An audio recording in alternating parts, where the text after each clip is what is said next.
This video is for the unboxing and assembly of the Harvey Shark S-10 Universal Overhead Guard. General Safety Instructions. Warning: failure to follow the safety rules listed in the product manual may result in serious injury. Please operate the Shark S-10 Universal Overhead Guard with caution and awareness of the potential for injury. If you have any questions about safety, please contact Harvey Support before using. Disclaimer: this video is solely intended to demonstrate an unboxing and assembly process and is not a substitute for the official product manual. Refer to the manual for additional safety instructions, parts lists, and diagrams not included in this video. Always ensure the equipment is turned off, unplugged, and fully de-energized before performing any maintenance or installing accessories. For manuals and support, visit www.harveywoodworking.com.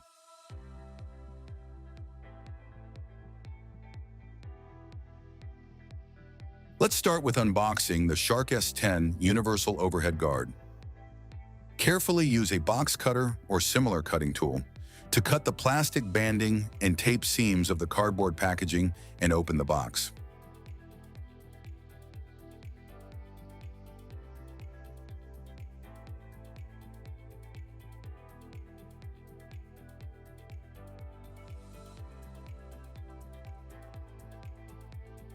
Now that the box is opened, we will go over the packing contents.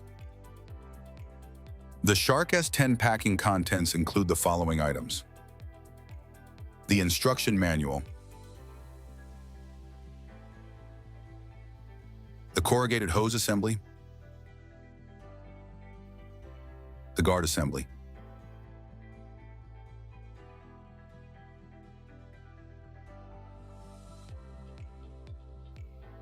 the dome transparent guard,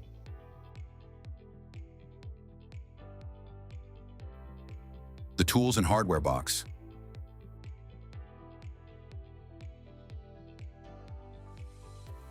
the column mounting bracket,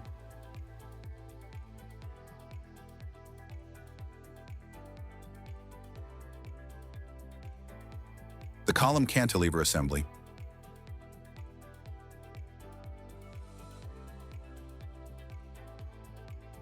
and the auxiliary support leg. In the tools and hardware box are 3 sets of hex socket screws M12 by 30 millimeters, 4 sets of hex socket screws M8 by 35 millimeters, the cantilever assembly locking handle,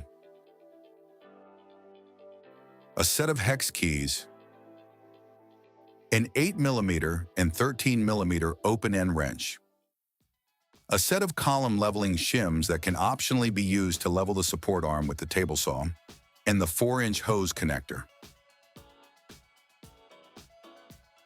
Warning: before installation, make sure the table saw blade is fully lowered and the power supply to the equipment is completely disconnected.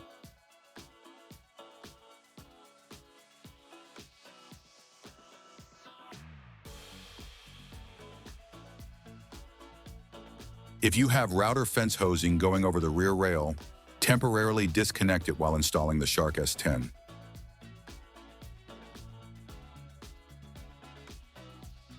Installation of the column mounting bracket. Harvey Big Eye rear rails come with 3 pre-drilled holes for securing the S-10 column mounting bracket using the included M12 by 30 hex socket screws. For other brands of rails, drill mounting holes according to the instruction manual. Align the 3 holes in the column mounting bracket with the holes in the rear rail and thread the M12 by 30 screws into the bracket assembly.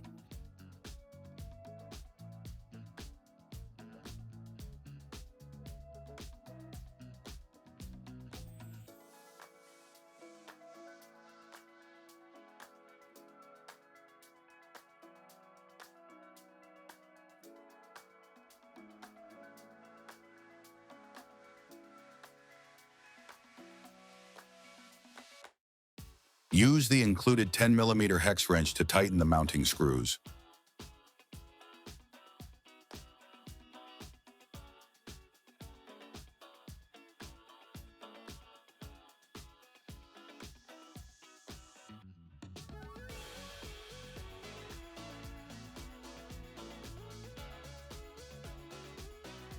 The Shark S-10 comes with an optional support leg that can be installed to promote smoother sliding movement, prevent rail warp, and reduce strain on the bearings. Because of height variations between saws and the mobile bases, if used, you may find that the provided leg is too short without the extension and too long with it installed.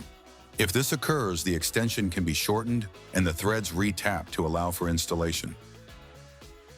If no modifications are needed, unthread the set screw from the extension and adjust the caster stem to its shortest length. Secure the support leg to the mounting bracket by threading the set screw through the mount and into the leg underneath, rotating both the screw and leg in opposite directions until fully tightened.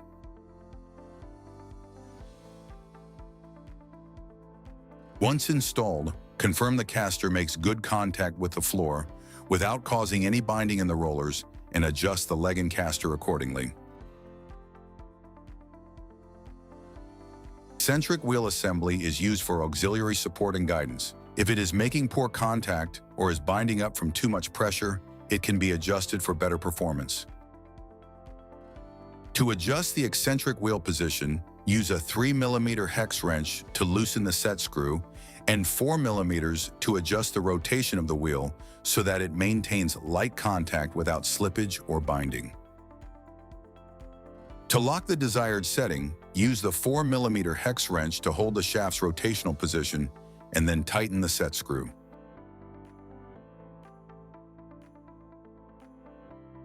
Column cantilever assembly installation.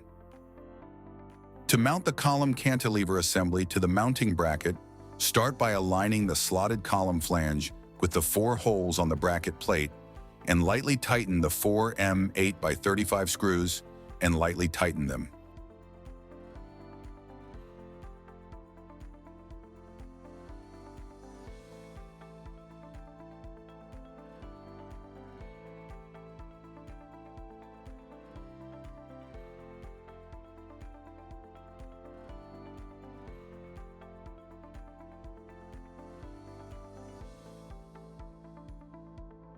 Align the horizontal arm parallel with the rear rail and then fully tighten the 4 M8x35 screws to secure the column in place.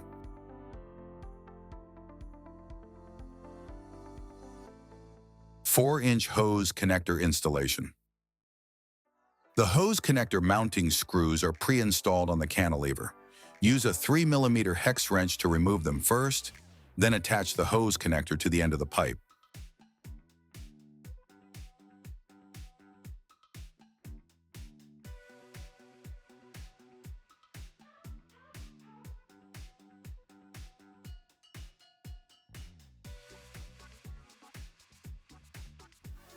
Align the holes in the connector and pipe, and reinstall the 2 screws to secure the connector in place.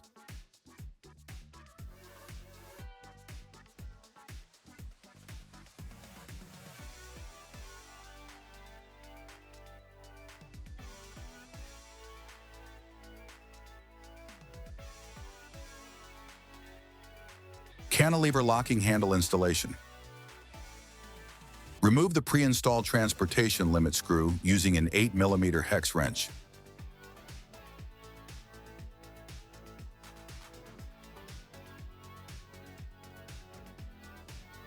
The locking handle is pre-assembled, and the lock shaft will need to be unthreaded from the handle to install the 2 halves into the lock block from both sides.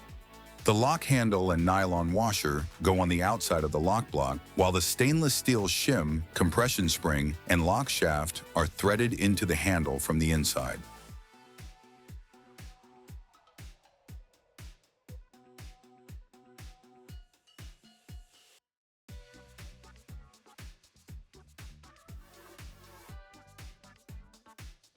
Thread the handle onto the shaft and hand tighten.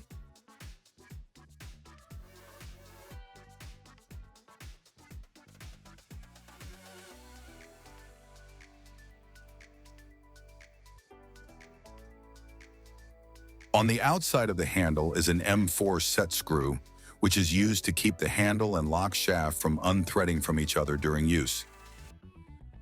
Use a 2mm hex wrench to tighten the set screw fully.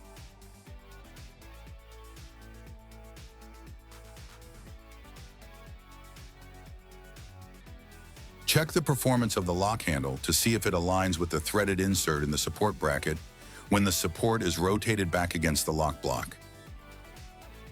If the handle threads and the threaded insert in the support bracket are not in alignment, the lock block mounting screws can be loosened to reposition it and align the threads.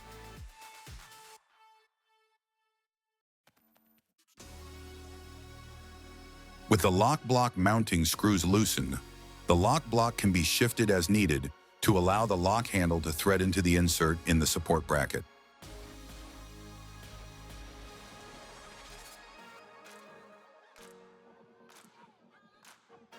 With the lock handle lightly tightened, retighten the 3 lock block mounting screws. Do not over-tighten the handle while the mounting screws are loosened, as this can skew the lock block position.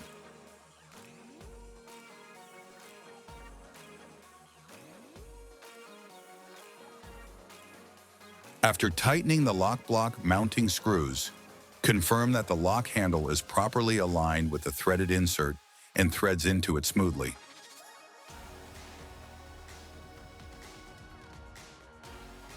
Installation of the guard assembly. Before installation, loosen the guard locking knob, ballpoint screw M 8 by 10 mm, and hex socket screw M 8 by 25 mm.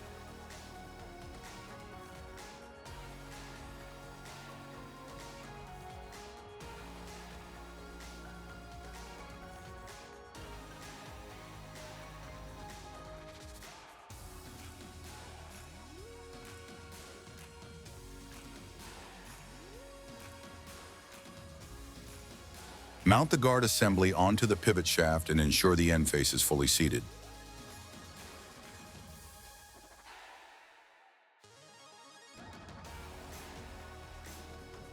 Position the guard assembly so both the front and rear rollers evenly contact the table surface. Then tighten the hex head cap screw M 8 by 25.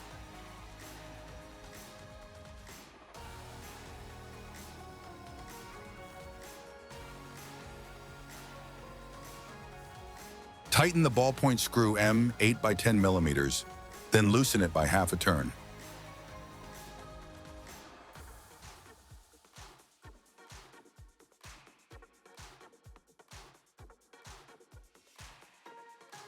When installing the corrugated hose, note the end with 2 mounting holes.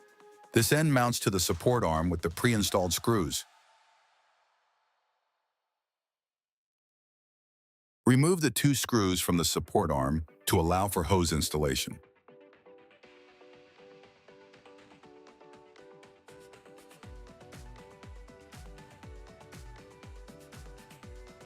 Connect the hose to the support arm, aligning the holes in both the pipe and hose coupler, then reinstall the 2 screws to secure it in place.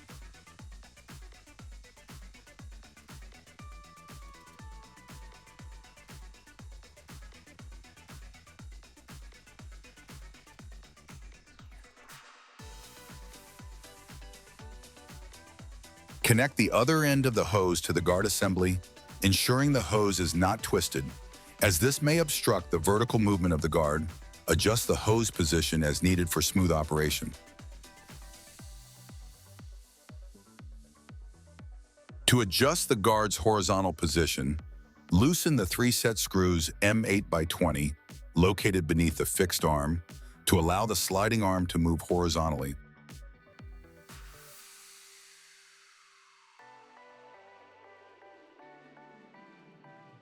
After loosening all 3 set screws, slide the horizontal arm and guard assembly out and align the guard approximately centered over the blade. Reposition the silicone sleeve over the end of the fixed arm if it's shifted during horizontal adjustment. Adjust the blade tilt 90 degrees to the table and raise it fully so it can be used as a reference while adjusting the guard positioning. Use a 6 mm hex wrench to loosen the M 8 by 25 hex socket screw, allowing the guard to rotate freely for perpendicularity adjustments.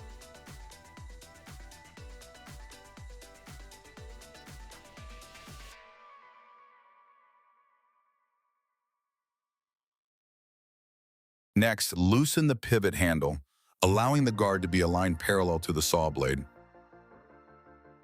Loosen the column mounting screws about 1/4 of a turn, allowing the column to be rotated as needed while making adjustments. Verify that there is a minimum distance of greater than or equal to 19/32 of an inch or 15 millimeters from the back of the riving knife to the rear inside curvature of the guard housing. Next, verify that there is a minimum distance of greater than or equal to 1 inch or 25.4 millimeters from the tip of the teeth to the front inside curvature of the guard housing. Next, fully tighten the 4 column mounting screws. With the pivot lock handle loosened, align the guard assembly parallel to the blade by gently bringing the inside of the transparent guard flush with the blade, taking care to avoid scratching or damaging the guard, then tighten the pivot lock handle. Use a right angle reference, such as a tri-square or combination square, against the front of the guard to verify when the guard is perpendicular to the table surface. Rotate the guard perpendicular to the table, then fully tighten hex socket screw M8 by 25 millimeters, shown as D5 in the image.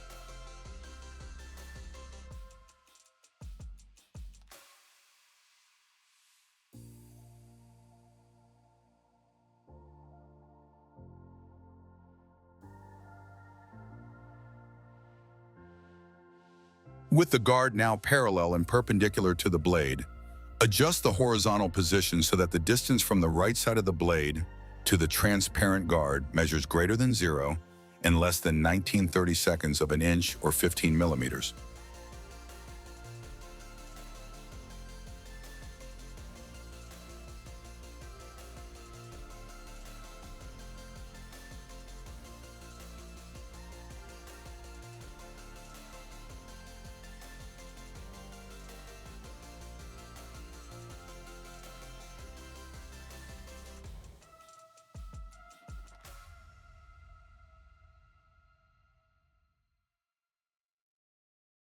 Apply pressure to the rear end of the guard so it contacts the table surface. Then use a 4 millimeter hex wrench to tighten the 3M8 by 20 millimeter set screws on the underside of the fixed arm.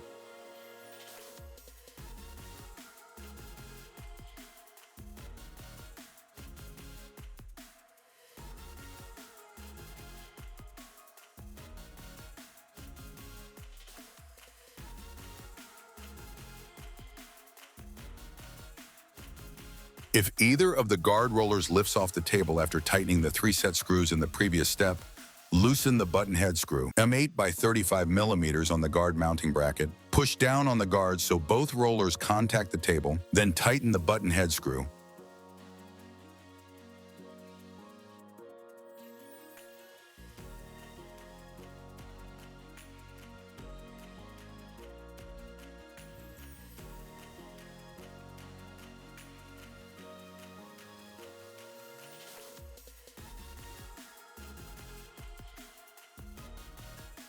After making the adjustment, confirm that both rollers evenly contact the table.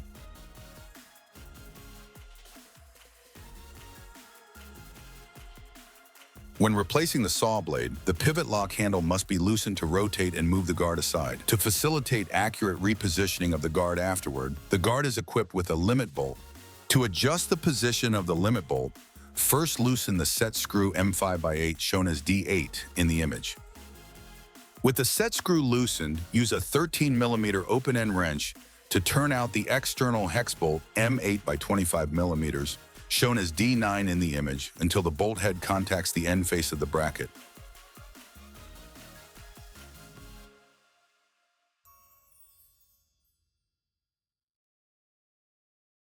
Test the operation by raising the guard to clear the saw blade. Pivot the guard assembly away from the blade and back, then confirm that it returns to its original alignment.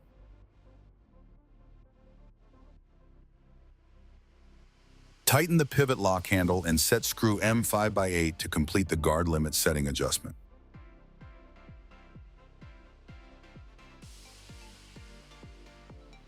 The The Shark S-10 comes with 2 flat transparent guards and 1 dome transparent guard that can be installed on the left side and feature a quick release design for installation and removal. Each transparent guard has a slot at the rear that seats onto the pivot shaft on the guard body before being pushed up into the guard limit bars on both sides of the guard body. To release the transparent guards, pull down the front end of the guard to disengage the front lug and remove them. To install the transparent guards, seat the rear slot of the guard onto the protruding pivot shaft, then rotate the guard until the front lug engages with the guard body. If the transparent guards do not release easily, are too loose, or a more rigid fixed setting is desired, adjust the tightness of the guard limit bar screws as needed. If the guard limit bar screws are tightened, the transparent guard's quick release feature can be disabled, allowing the guard to be locked in place for increased rigidity as shown.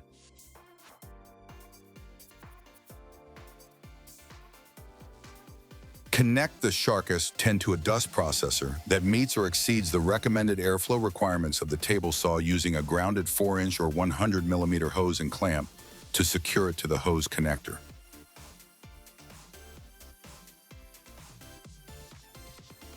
Ensure there is enough slack for the arm to rotate freely, then fully tighten the hose clamp to prevent the hose from disconnecting during use.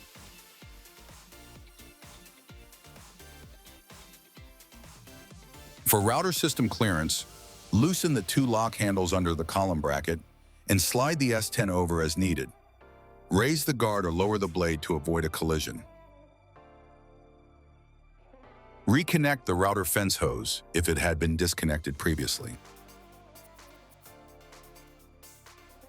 Now that the S-10 has been slid over, the router feed path has clear unobstructed access. To return the Shark S-10 to its original position, disconnect the router hose, slide the column bracket to the opposite end of the slider, and tighten the lock handles.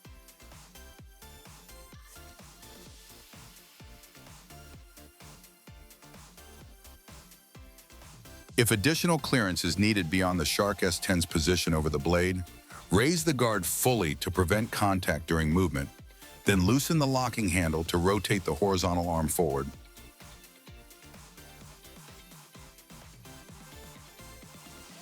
When changing the saw blade, raise the guard and tighten the lock knob, then loosen the pivot lock handle to pivot the guard head out of the way for clear access.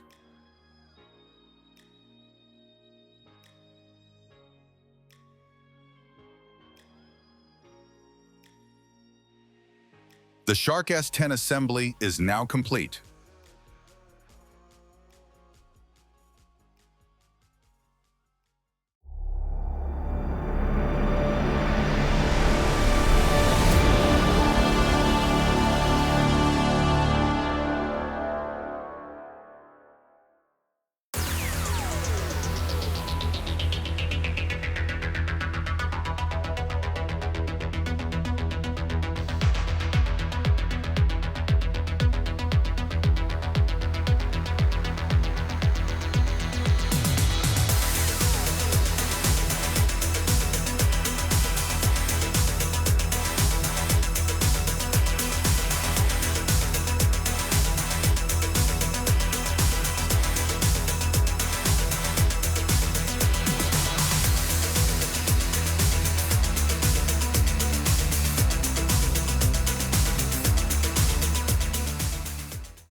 General safety instructions. Warning: failure to follow the safety rules listed in the product manual may result in serious injury. Please operate the Shark S-10 Universal Overhead Guard with caution and awareness of the potential for injury. If you have any questions about safety, please contact Harvey support before using. Disclaimer: this video is solely intended to demonstrate an unboxing and assembly process and is not a substitute for the official product manual. Refer to the manual for additional safety instructions, parts lists, and diagrams not included in this video. Always ensure the equipment is turned off, unplugged, and fully de-energized before performing any maintenance or installing accessories. For manuals and support, visit www.harveywoodworking.com.